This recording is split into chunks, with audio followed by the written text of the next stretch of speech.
ಸರಿ ಅಣ್ಣ side zoom ಮಾಡಿದ್ರೆ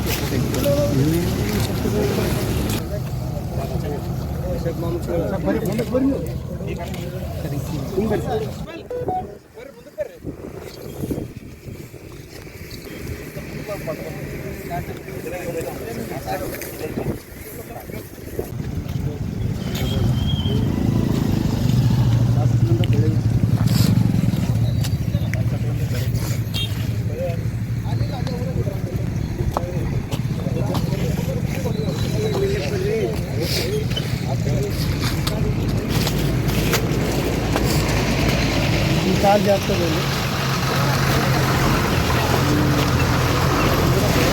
ಸರ್ಕಾರದಿಂದ ಏನು ಪರಿಹಾರ ಬರ್ತದೆ ಅದೊಂದು ಎಕರೆಗೆ ಅಷ್ಟು ಮಾಡ್ತದೆ ಅಲ್ಲಿ ಎಕರೆ ಮೇಲೆ ಯಾರು ಕಳಿಸಿರ್ತೀರಿ ಇವಾಗೆಲ್ಲ ಸರ್ವೆ ಮಾಡ್ಕೊಂಡು ನೋಡ್ಕೊಂಡು ಅವ್ರು ಬರೋಬ್ಬರಿ ದುಡ್ಡು ಕೊಡಿಸೋ ವ್ಯವಸ್ಥೆ ಮಾಡ್ತಾರೆ.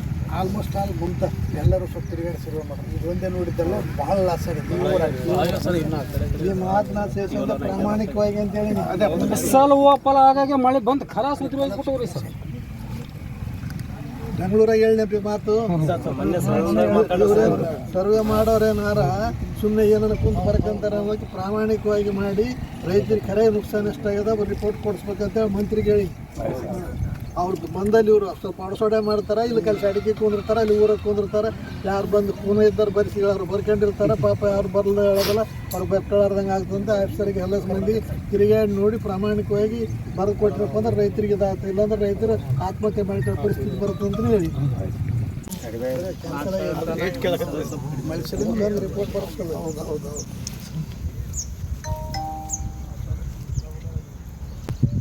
ಎಷ್ಟು ಮಸಾಲೆ ಕೊಟ್ಟಿದ್ವಿ ಈಗ ಸ್ಟಾರ್ಟಿಂಗ್ ತಕ್ಕಂತ ಒಂದು ಎಕರೆಗೆ 2 ಸಲ ಆಯಿತು. 3 ಸಲ 2 ಕೂರಿಗೆ 4 ಕ್ವಿಂಟಲ್ ಅಂದ್ರೆ ಕೂರಿಗೆ ಹೊಲ ಬಾಯಪ್ಪ ನೀ ಏಟ್ ಮಾಡಿ ನೀನು 2 ಎಕರೆ ಸುದ್ದಿ ಹೇಳ್ತೀನಿ. ನಾನು 10 ಎಕರೆ ಏನೋ ನನಗೆ ಗುರ್ತದ ನನಗೆ ಹೇಳ್ಬೇಡ ಅಂತ ಅದಕ್ಕೆ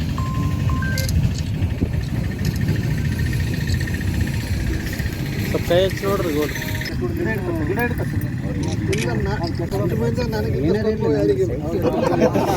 ಅದ್ರ ಬಗ್ಗೆ ಅನುಮಾನ ಇಲ್ಲ. ಆದರೆ ಹೆಸರು ಬೆಳೆ ಪೂರ್ತಿ ಹೌದು ಹೌದು ರೈತನ ಮಿತ್ರ ಅಂದರೆ ಹೆಸರು 41 ದಿನದಾಗ ಬರ್ತಾರೆ. ಏನು ಎಣ್ಣೆ ಹೊಡ್ಲಕ್ಕ ರೊಕ್ಕ ಇಲ್ಲಾಂದ್ರೆ ಮತ್ತೆ ಸಾವುಕಾರ ಅದಕ್ಕೆ ಇದ್ರ ಮೇಲೆ ಭಾಳ ಡಿಪೆಂಡ್ ಇರ್ತಾರೆ. ಇದೇ ಹೋಯ್ತಪ್ಪ ಅಂದ್ರೆ ಕೈ ಮುರಿದಾಗಿರುತ್ತೆ.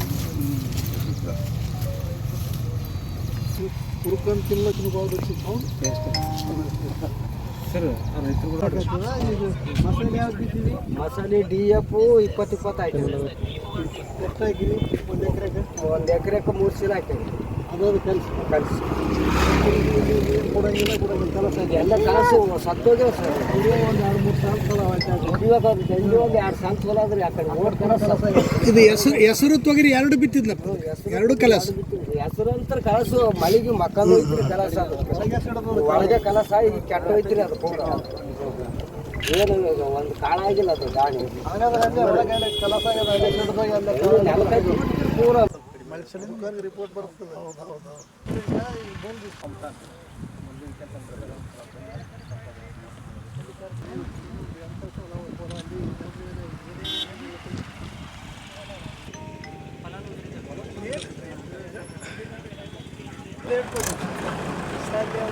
3 ಸಲ ಆಗ್ತದಲ್ಲ.